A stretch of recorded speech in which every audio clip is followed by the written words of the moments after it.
on 2020. Let's start that way and look this way. The Angulo brothers, better known as the Wolfpack, and their tale of family, fortitude, and survival is now known around the world thanks to an acclaimed new film. It's brought them from isolation into the spotlight, meeting celebrities, traveling overseas, even sharing their newfound fame in a TEDx Teen Talk. Your imagination is your freedom. But that freedom was hard-won, and their story stranger than fiction. Far away from the flashing lights and the paparazzi is public housing, where the secret world of the Wolfpack first unfolded. In the gritty chaos of New York's Lower East Side, for more than a decade, behind these windows, almost no one knew they existed. Locked away, unseen, unheard, unknown. I've been here all my life. We didn't know they existed. 6 rooms, 6 brothers, 14 years locked inside with their mother by their father who kept them from the world, trapped in the confines of their tiny apartment. If he put us in a room, we have to stay there until he says you can go.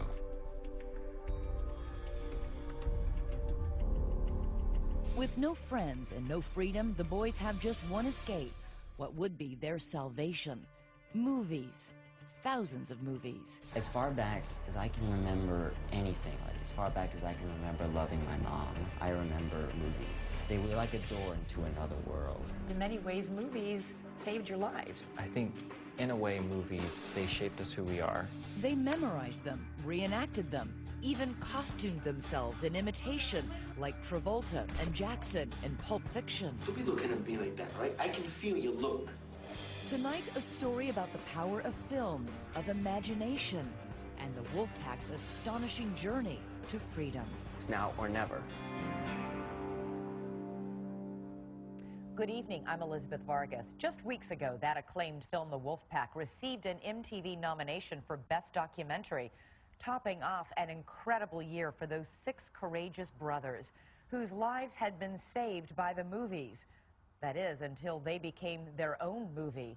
And even then, no one could have predicted the changes in store from when I first met them and where I first met them, back where their incredible story began.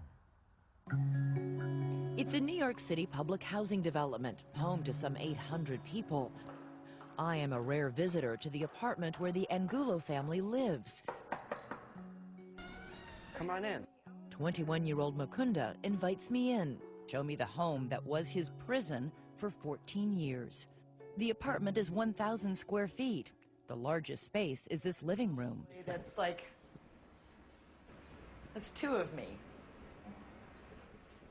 Yes. Yeah.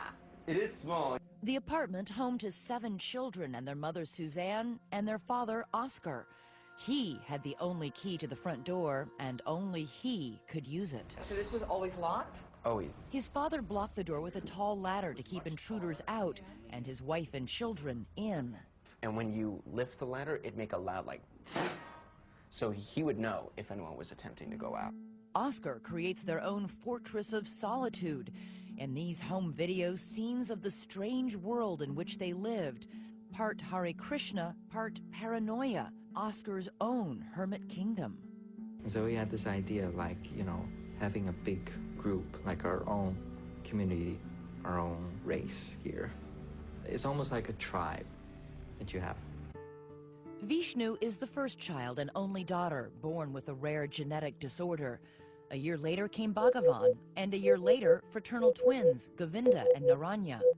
Where did they get these names? They're Sanskrit, from the Sanskrit language. Mukunda was born next, and then the 2 youngest, Krisna and Jagadesh. At night, the young boys slept with Suzanne, piled on top of each other on mattresses.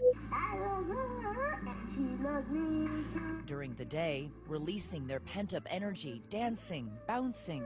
Their entire childhood homeschooled by their mother. For the 6 boys, recess was roller skating indoors, back and forth in that tiny hallway. But the most important lesson every day, Oscar's rules. Number 1, the boy's hair was never cut. He always encouraged us to have long hair. When you have long hair, you are powerful. He was like, be a powerful person. Rule number 2, stay inside. What did he say would happen to you if you went outside? He would say to us, so outside there's good people and there's bad people. Dad would always explain, you know, I'd like to keep you all here, protected. Here, there were rules about what rooms they could enter. In the apartment, there's a kitchen, a bedroom, 2 bathrooms, and 3 more rooms. But as if 6 rooms for 9 people wasn't cramped enough, the children were forbidden from entering 2 of them. Mukunda says it stems from his father's fear. He banned the boys from rooms that shared walls with the neighbors. He didn't want anyone to hear what we were doing or that we were laughing, or he basically didn't want anyone to know we were here. That's why even one of the 2 bathrooms was off limits. We weren't allowed to use this one, only this one. And this one would just sit empty? Mm-hmm. Nobody used it? Nobody used it. Wow. Narayana, one of the twins, says the restrictions were the most extreme for their mother. She had the worst of it from all of us. She had more rules than we did. Any little thing that she did wrong was, she was like put on trial. I was very much a frightened person. We all were. He would not treat her like a happy husband with a happy wife. How did it come to this? Suzanne, who grew up in the farm fields of the Midwest, met Oscar in the exotic jungles of Peru, hiking to Machu Picchu. He really thought and acted in a much bigger way than most people. They married within months, living first in a Hare Krishna preserve, later in a van, having baby after baby. But when they ended up at the New York housing project, Oscar shut the door and pocketed the only key. So you didn't argue, no, this is silly, we're overreacting. At that time, I didn't have a lot of control about the choices that I made or could make. Suzanne had no contact with her family. Her sisters say she left no trail, no address, no phone number. We just felt there was no way of knowing. How do we find out? We had to hire a detective. No one had seen her. Suzanne was hiding in plain sight. Oscar didn't work, and the family survived on welfare and the money she earned from homeschooling. All her time was spent tending to her 7 children inside. It must have been deeply painful to see your kids growing up confined. Well, sometimes it was hard because I thought I wanted them to be out in the fresh air because that's what I did as a child. The children's only view of the wonders of the world were through Suzanne's memories of the life she used to have. When my children were younger, we would sit and look out the window, and I could compare it to the view on a mountaintop. Those big buildings might be other mountains. It was kind of fun. It broke the monotony a little bit. Oscar would grant rare outings with more rules. They were told where to look, how far to walk, and never to interact with strangers. We would go out in the summers mostly because it was nice out. So how many times a year would you go out? Sometimes 5. One? One, and then, then 1 year, not at all. And then the winter came, and We never went out in the winter. The only freedom Oscar did allow, what would become the boys' one true escape, was movies. How many hours a day would you watch these movies? All day. A whole day? every day. How many movies have you seen? Let's just say over 10,000 movies. You've seen over 10,000 movies? Like, at least. With no outside friends, no outside activities, it was total immersion, an obsession. If I didn't have movies, life would be pretty boring. It makes me feel like I'm living, sort of, because it's kind of magical. Next, the power of imagination. The brothers sustaining life inside the walls, creating a world of their own by recreating the movies they love. Until the day when that's no longer enough. And one brave brother decides it's time for his own great escape. It's now or never. I'm gonna do it now. Stay with us. They were 6 brothers locked in a cramped apartment for 14 years. Their father gave them free rein to just one thing. I don't shine shoes anymore. Movies. They were the boys' only window to the outside world, losing themselves in the wilderness of the last of the Mohicans. the streets of Sicily in The Godfather, and the gritty New York underworld in Goodfellas. I wonder about you sometimes, Henry. You may fold under questioning. The films were more than entertainment, they were salvation. The movies taught us, like, sort of how to speak to one another. Talking to me? How you interact with another person, then have an opinion. Marvin, what do you make of all this? With hours, days, weeks, months, years to fill, they would watch their favorites again and again. The Dark Knight, Pirates of the Caribbean, Blade Runner, Taxi Driver, Apocalypse Now, Citizen Kane, No Country for Old Men, Halloween, Gone with the Wind, Sunset Boulevard, The Thing.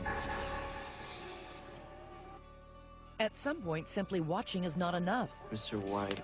The boys decide to become a part of the movies they love.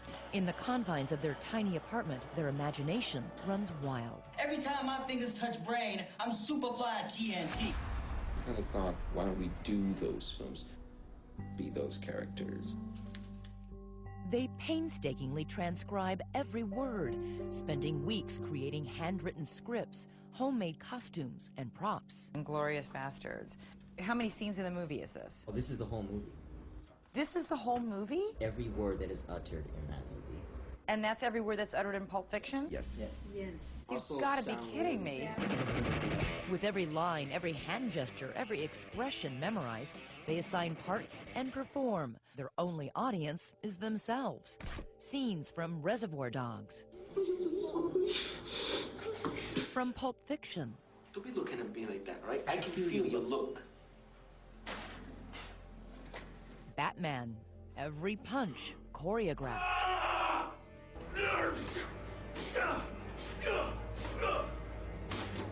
Mukunda is the main prop master, creating costumes from anything he can get his hands on. We got an oxygen tank from No Country for Old Men. Inside, if you want to feel that, that is little Milo tin cans. It's like a Raisin Bran or Quakers, and I would just tape it all together, get the shape, and just color all of it. That's great.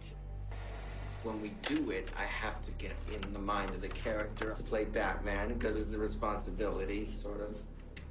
That sounds pathetic to some people but to us and to our world, it is very personal. Did you guys ever look out the windows at other people on the street and wonder what their lives were like?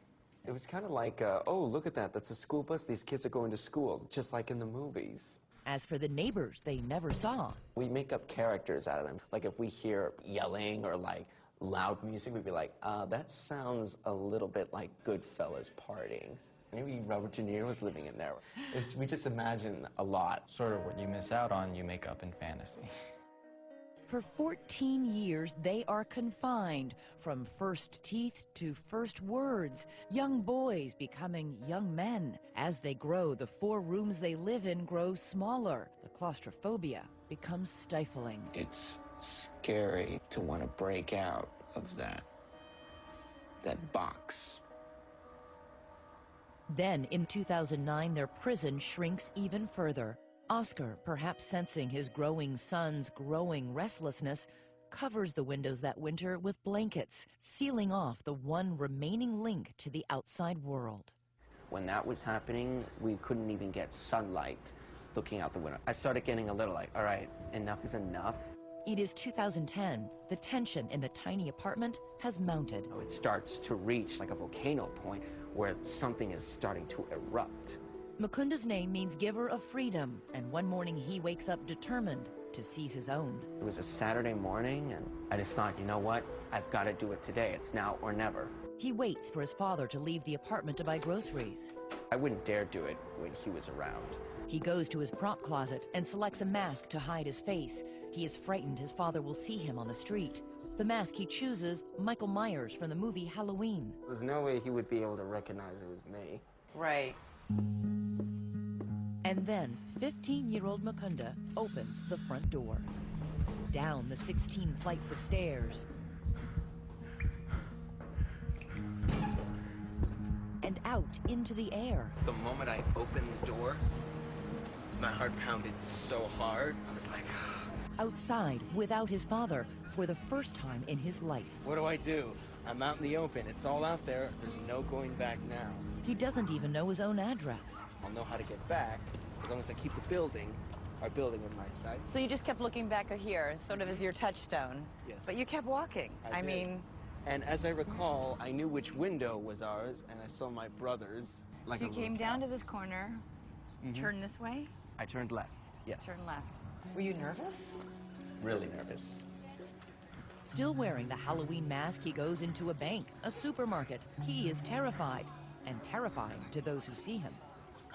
It doesn't take long for someone to call police.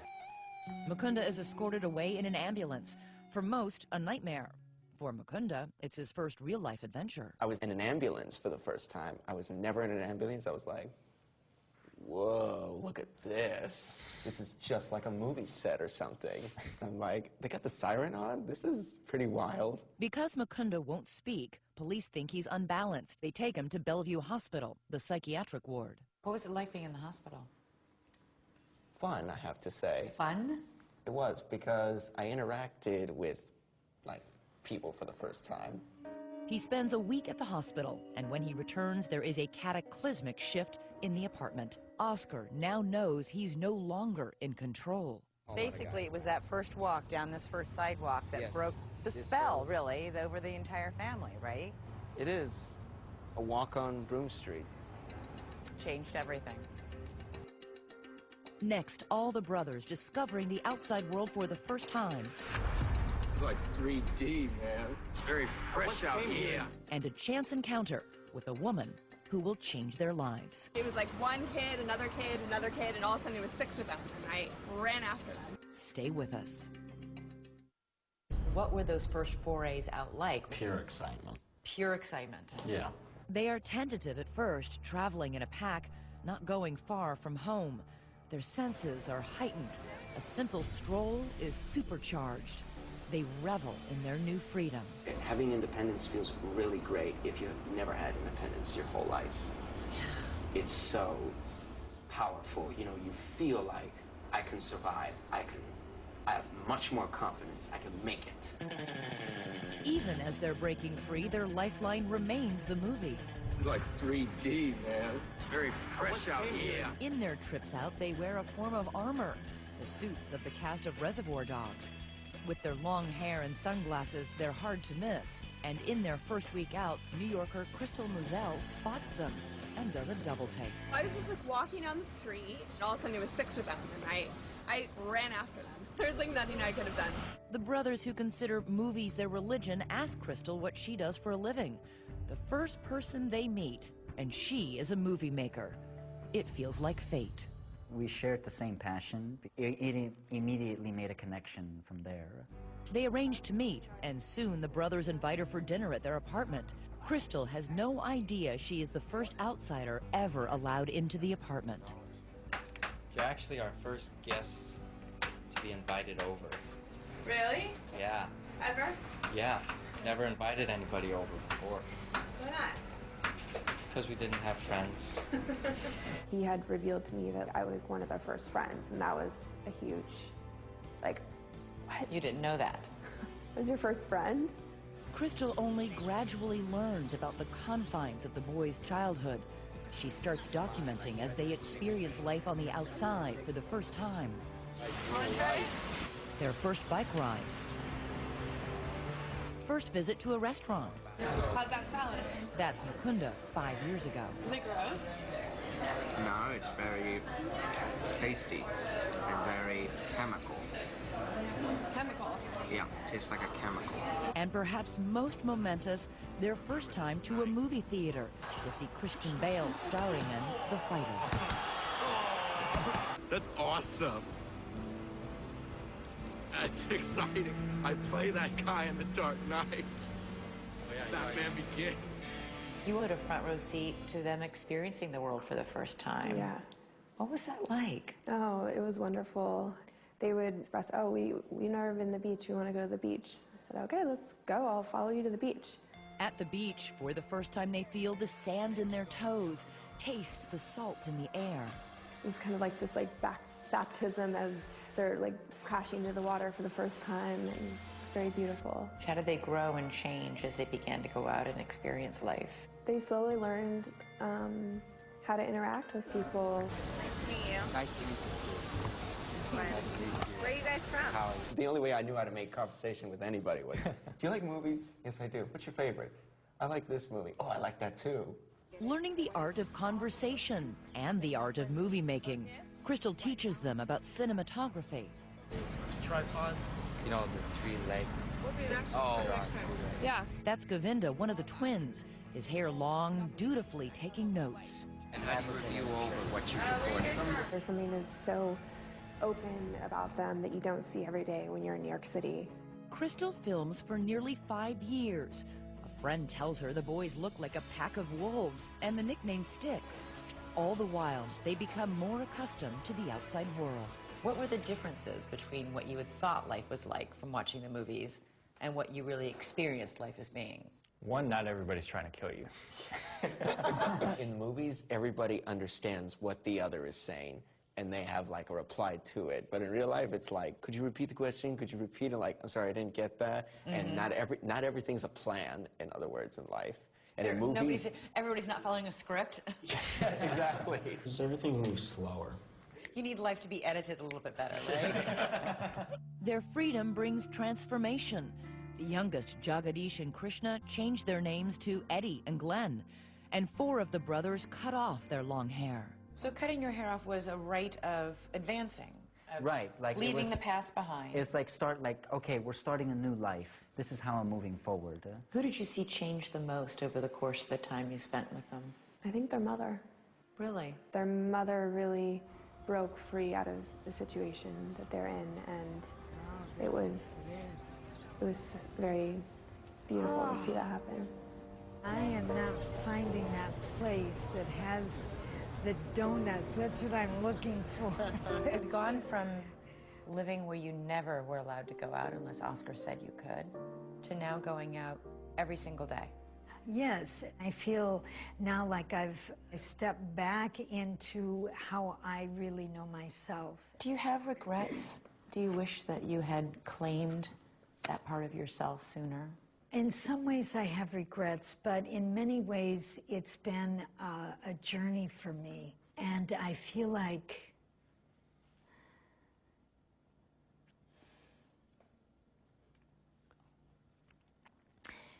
it's been a learning process, and so I can't discount any part of it because it's my life. And that would be like saying, oh, I wish I hadn't lived for those years, and I never feel that. Suzanne's biggest step, reaching out to the family she had cut off. In the documentary, she calls her mother. She hasn't heard her voice in more than 20 years. Well, I just want to say that I love you so much, Mom. You know, I just love you so much. That must have felt amazing to talk to her again. Yeah, I just am so glad to have her and my family in my life again. Next, Crystal's documentary debuts. How has your life changed? It's changed a great deal. And the Angulo brothers, once hidden away, find fame on the red carpet. Wolfpack. And a dream meeting. I have somebody I want you to meet. With a man who had been a lifeline for more than a decade, but never knew it. Stay with us.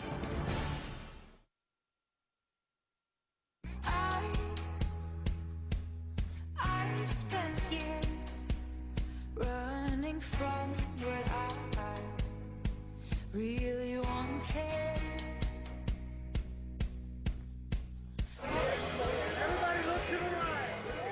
The documentary The Wolfpack has won awards on the festival circuit, and the Angulo brothers have gone from seclusion to stardom. The brothers, who once couldn't imagine speaking to strangers, no less girls, pose with movie stars. They really are so articulate and so charming and entertaining. You must be very proud of them. Yes. But one thing has not changed at all.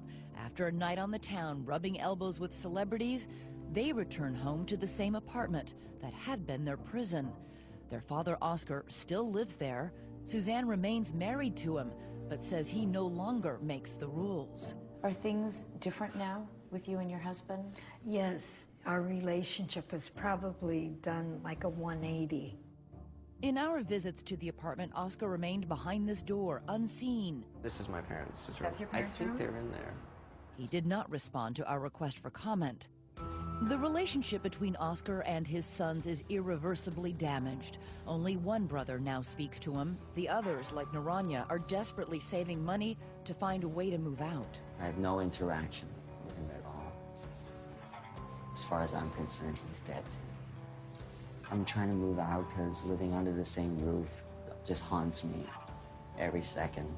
Narayana's twin brother Govinda feels differently. I've grown to kind of forgive him because if I was always living in regret and just hating on the way things were done, I probably wouldn't be able to move on. 22-year-old Govinda is the one brother who has scraped together enough money to move out. Hello. Hi. He shares an apartment in Brooklyn with 3 roommates. This is sort of the general movie area. The wall is adorned by a poster of his favorite movie, Taxi Driver. De Niro, who was one of my all-time favorite actors. He says the film reminds him of how he used to feel before breaking out. All my life needed was a sense of someplace to go. It's a feeling Govinda has finally shed. 5 years after he was scribbling notes on filmmaking, learning how to press record. Action. Govinda is now working as a cinematographer on his first independent movie. Now that we're on set and this movie's happening, it's sort of a surreal feeling. Almost I can't believe it. After years inside, all the brothers have been making up for lost time, eagerly pursuing their passions. Narayana works as an environmental activist. I spent a lot of time going to rallies, going to protests. Eddie, the youngest, is an aspiring musician, obsessed with 80s music. Bhagavan, the oldest, is a yoga instructor, and he's a teacher with the New York Hip-Hop Dance Conservatory. 2.5 years ago, if you asked me to dance, I would not do it. I was very self-conscious, so hip-hop dance it allowed me to be more comfortable. And Mukunda is working as a production assistant. He's also directing short films. And action, Mutty. This one stars his family. Look directly at the camera. Wave. Cut. That was good. Moving on. And all the brothers are still obsessed with the movies, what got them through the darkest times. So we decided to make a dream of theirs come true. We organized a lunch, making sure to hide what was really on the menu. A surprise introduction to a man who was their lifeline in those dark days, locked in their apartment. Hey guys, I need all your attention for 1 second. I have somebody I want you to meet. Wolfpack, meet Robert De Niro. Their reaction, Oscar-worthy displays of shock. Robert. Mr. Robert De Niro, it's an honor to meet you. Robert, Govinda. Mukunda. They're tongue-tied, starstruck. Narayana. We were just talking about you. And after they sit to break the ice, Narayana asks the question Crystal taught them to use when they first started talking to strangers. What are some of your favorite movies? I like, Lawrence of Arabia, On the Waterfront. What's the one with Montgomery Clifton, Elizabeth Taylor? Place in the Sun. Place in the Sun. Wow. You've seen more movies than I have, I'm sure. Just days before meeting Robert De Niro, the boys had actually filmed a tribute to him, dressed in character, down to the mole on his cheek, reenacting their favorite scenes. Get it out of here, right? I don't care where you got it, just bring it on back from where you got it. Get out of here. Never rat on your friends, and always keep your mouth shut. You don't hear the word no very often, do you? I hear it all the time. It's more like, no, please, no, no. Why didn't you make your payment last week? What are you talking about? I made my payment last Tuesday. What are you talking about? You guys know the films that I've done better than I do, probably. That's right. They're all smiles for their photo op, and for the Wolfpack, a simple cheese won't do. Everybody say Johnny Boy. Johnny Boy. Where's that from? Main Street. Once their idol leaves, Bye. the brothers erupt in joy and disbelief. Please get in here. Hey guys. Oh, you're... Oh, so glad.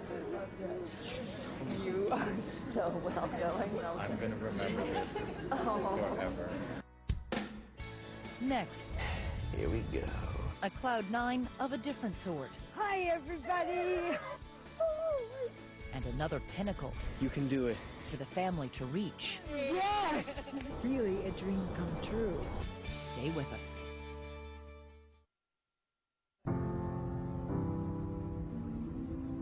Another impossible dream is about to take flight. The Wolfpack brothers are boarding an airplane. Our cameras rolling as they begin their journey from New York to Michigan for an event more than 20 years in the making. We are all on our way to meet our family on my mom's side. A family they'd only heard of, never met. When the seatbelt sign's on. Nervous, excited. It's alright. 5 years earlier, this is what Mukunda shared with filmmaker 𝐓𝐡𝐞 𝐖𝐨𝐥𝐼. Do you know who any of your relatives are? Never met him. How come? Because we've always been here. Here in their cramped apartment, in which they were locked away for 14 years, the boys and their mother Suzanne, cut off from her family for decades. I have not seen Suzanne for 23 years. They tried to find out because where she was, and no luck. It's overwhelming. We thought Suzanne was dead. The love has not stopped. And now 2020 has arranged for everyone to meet. Here we go. Ready. 75 miles from Chicago, a first glimpse into their mother's past. So this is how you grew up, all Yes. this land. We So used to play in woods like this and build forts. Their destination, a little town on the shores of Lake Michigan called 3 Oaks. Its entire population is barely double that of the Wolfpack's housing complex. Suzanne's family has prepared a classic Midwestern picnic, tables loaded with food. They even made Wolfpack family t-shirts. And as the car pulls up, Yay! the enormity, the power of this moment is overwhelming. Shoot. What? Look at that. There's everybody. Look at that. wait, I can't Whoa. see. Oh my gosh. Oh dear. Oh my God. That's a lot of people. The brothers who quietly endured so much to make it this far must gather the strength to take that final step. Bro, hold my hand. I need your hand. Oh my God. Let's go. Thumbs up. Okay. Come on.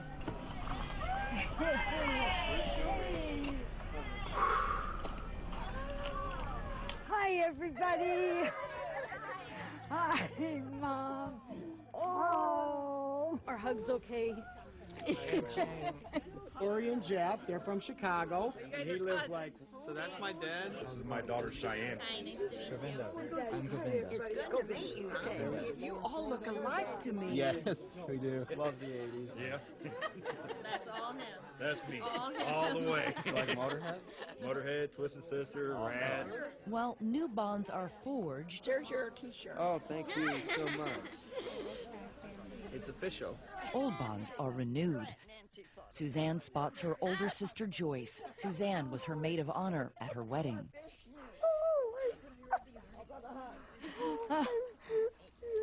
Oh, I missed you too. I love you so much. They have 26 years of lost time to make up. Oh my gosh, you just Oh, wow. I didn't know that. Then, a moment between Mukunda and his Aunt Jane. Hi, Aunt Jane. I'm Mukunda.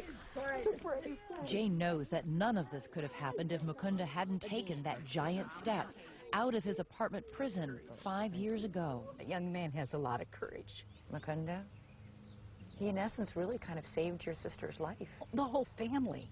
He saved their whole life. What did you say to him about that? I thanked him for his courage, told him I loved him, and I was so happy to finally meet him. Like an explorer who's just discovered a continent, Mukunda is equally overcome. Just taking it all in. Feels like a whole new world just opened up.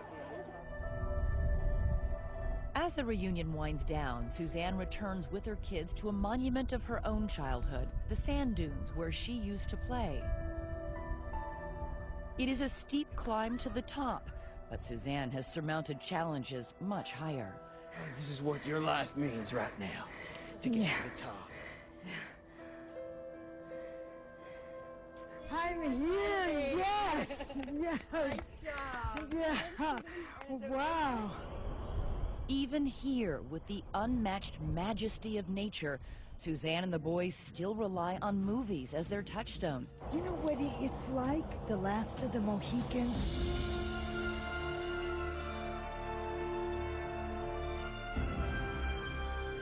Do the movie references never stop? No, they don't. I used to talk to your boys about, let's pretend we're on top of a mountain. Those big buildings might be other mountains. Now you're really on a mountaintop with your kids. Yes. It's like really a dream come true. Great. Finally. Yes. I know a lot of people, will wonder, are these guys going to be okay? I think we're going to be more than okay. I think we're going to be great. Answer, absolutely. You're survivors. Hell yeah. Mm-hmm. What made you guys so strong? I have to ask. This woman right over there. Mom. Mom's love. Really? I don't think a mom could hear a nicer thing than that. Yes, yeah, that's true. How do I get it back down? The day ends at this campground, Suzanne introducing her kids to a simple and sacred family ritual, roasting marshmallows by the fire. The key to doing it is like you put it on the edge of the fire where it's hot and you turn them so they like toast light brown. At long last, the Wolfpack are back in the wild, their future as wide open as the night sky. I spent years running from what I really wanted. Nobody's been impacted negatively by that experience of having to be inside all that time. Well, no, we don't have time for that. We're not like, hey, life's too short. Live it up. Just live it up. Live every moment.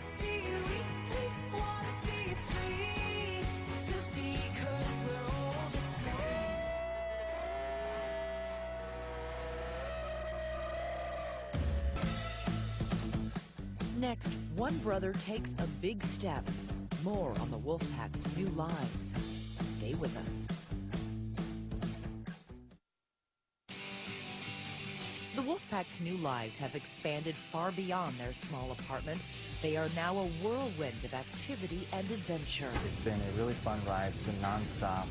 A lot of great experiences. They've seen the stars on Hollywood Boulevard and met them, posing for pictures with actors like Christian Slater and Mark Ruffalo.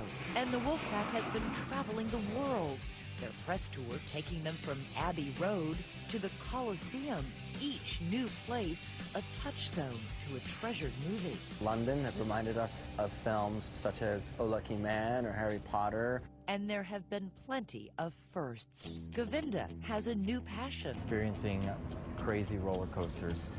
It's one of the most exciting things you can do. Hello, everyone. And Mukunda, in addition to giving speeches, is learning another skill. I'm like learning to drive a car. And girls? Yeah, there's been a couple of romances in our lives. But the biggest voyage only took a few miles. Narayana, who desperately dreamed of leaving the family's Manhattan apartment, has finally moved out to Brooklyn. And he's cut his hair. A freeing gesture that, it turns out, is a nod to yet another movie. He just wanted the Serpico look. He's been wanting that for a long time. He just wanted a beard to go with it. He's now the second brother to be out on his own.